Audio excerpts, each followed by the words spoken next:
आपसे ही सुना था मासा कि जब क्रोध और अहंकार इंसान के सर पे चढ़ जाता है ना, तो वो सही गलत परखने की शक्ति ना खो देता है। मुबारक हो, आज वो बात आप पे लागू होती है। और रही बात यहाँ पे रहने की, तो मेरे भाई और मेरी भाभी साने ने मुझसे वचन लिया है, तो अपने वचन का पालन कर रहा हूँ। नहीं तो इस तानाशाही में रहने का ना शौक नहीं है मुझे।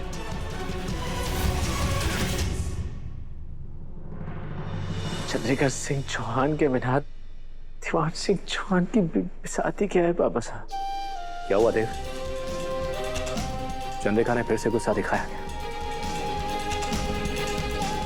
बहुत हुआ। अब चलो, मैं अभी के अभी चंद्रिका से बात करता हूँ। माँ बेटे को आमने सामने बिठाकर सारी चीजें ठीक कर देता हूँ। आ जाओ, आ जाओ। कुछ ठीक नहीं होगा वापस। जब मैं ऑफिस आया तो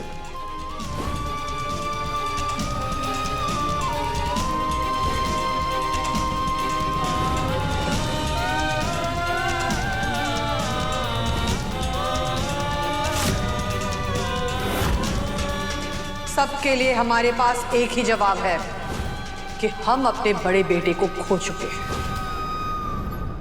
ऐसा कैसे कह सकती है चंद्रिका? बाबा साहब, आप मेरे सर के ऊपर का आसमान है और मासा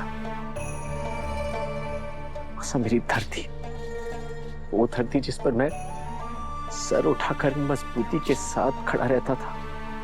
लेकिन अब वो धरती तो नहीं है मेरे पैरों के नीचे। मैं तो बस एक तूफान में टूटे हुए पत्ते की तरह बेआसरा बस भटक रहा हूं और अपनी अलग ही दुनिया बनानी पड़ेगी।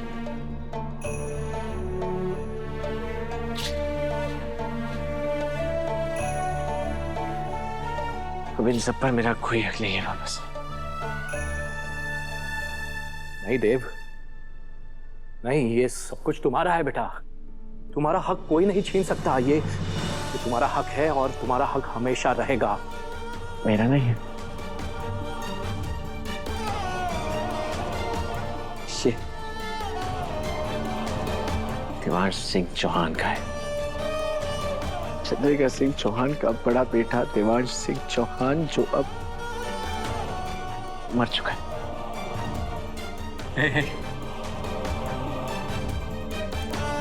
ऐसी अशुभ बातें नहीं करते थे बेटा। बस कुछ दिनों की बात है, सब ठीक हो जाएगा। सब ठीक हो जाएगा बेटा। हाँ बाबा साहब, आपने चिड़िया को देखा है कैसे वो अपने बच्चों को जब वो बड़े होते हैं उन्हें घोंसले से गिरा देती है ताकि उनके पंख मजबूत हो सके, वो उड़ सके। वो भी तो ममता का एक रूप है। शायद मासा भी मेरे साथ यही सब कर रही हो। ये हुई ना बात। ये है मेरा बेटा देव, मेरा राम जैसा बेटा। खुद पर दुखों का पहाड़ टूट पड़ा है, लेकिन फिर भी अपनी मासा को गलत नहीं ठहरा। माता पिता कभी गलत नहीं होते हो बस।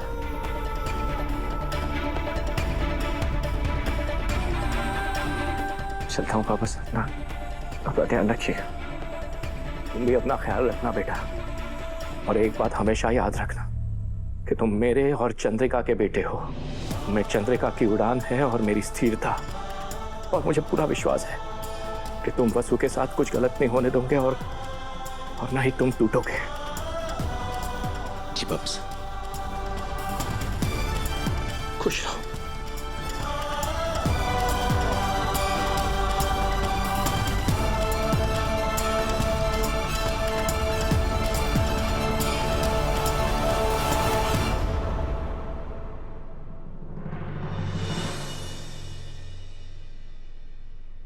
इतना कठोर मत बनो हनुमंत। पिता है हम दोनों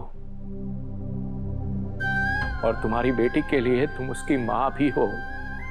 तुम कहो ना कहो, मुझे अच्छी तरह से पता है कि तुम्हें उसकी फिक्र है। पर एक भरोसा मैं भी तुम्हें दिलाता हूं हनुमंत, कि जितना प्यार तुमने अपनी बेटी को दिया है ना, उससे कई ज्यादा प्यार मेरा बेटा उसे देगा।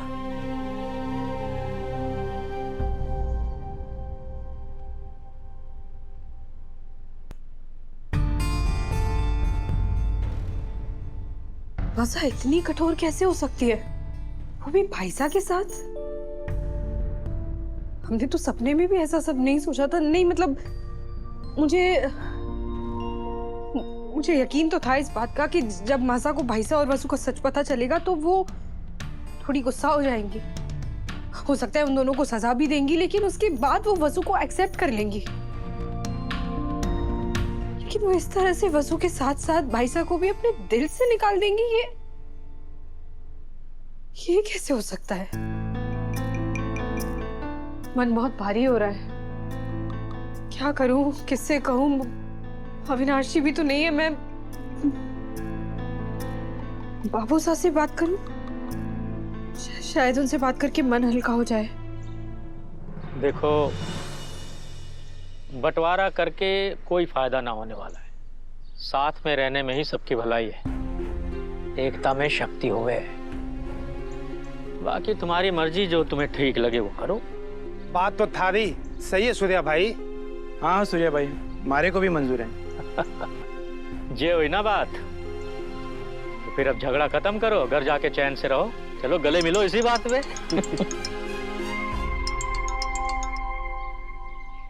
हाँ बेटा। खम्मा घड़ी बाबू साहब। खम्मा घड़ी बेटा, खम्मा घड़ी। बताओ कैसे फोन किया? बाबू साहब को बताऊं या रहने दूं? वो भी परेशान हो जाएंगे। हाँ, आपकी तबीयत कैसी है बाबू साहब?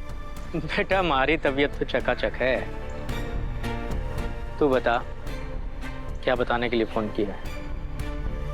उस दिन जब मैं वहां से निकला तो तूफान आने के सारे आसार तो दिख रहे थे। अब क्या हाल है? चंद्रिका ने देव और वसु के रिश्ते को स्वीकार किया या नहीं? या तूफान ने सब उजाड़ दिया बाबू साहब? सिक्योरिटी, ये दोनों अब तक यहाँ क्यों खड़े हैं? ले जाओ इन्हें, वरना हम घर छोड़कर चले जाएंगे। आज और इसी पल से तुम दोनों हमारे लिए पराए हो। बाबू साहब, मैं और अविनाश जी भी उनके साथ जाना चाहते थे, लेकिन बस उन्हें कसम दे दी और हमें यहीं रुकना पड़ा। और मैं और अविनाश जी सब कुछ ठीक करने की कोशिश कर ही रहे थे, लेकिन आज भाईसा ऑफिस आया और मासा ने भाईसा को ऑफिस में से भी निकाल दी। बल्कि मासा तो अपनी वसीयत से भी भाईसा को बेदखल करने की तैयारी शुरू कर चुकी है।